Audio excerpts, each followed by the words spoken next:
If you want to drive legally in New Zealand, you'll need a license. Let's walk through the standard car license. There are 3 stages: learner, restricted, and full. Each stage has its own rules, and you'll need to pass through all of them before you're fully licensed. You can start by applying for your learner license at an NZTA licensing agent. These include Vehicle Testing New Zealand, Vehicle Inspection New Zealand, and other approved agents. To get a learner license, you must be at least 16. With this license, you have to follow some conditions. You can only drive when a supervisor is with you, and you'll need to display L plates on the front and back of your car. You can't carry passengers unless your supervisor allows it. You can't ride between 10 p.m. and 5 a.m., and you can't carry passengers.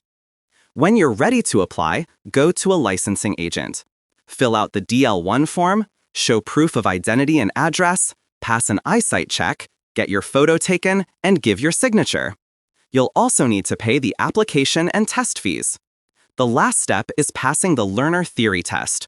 Once you do, you can officially start learning to drive. The next step is the restricted license.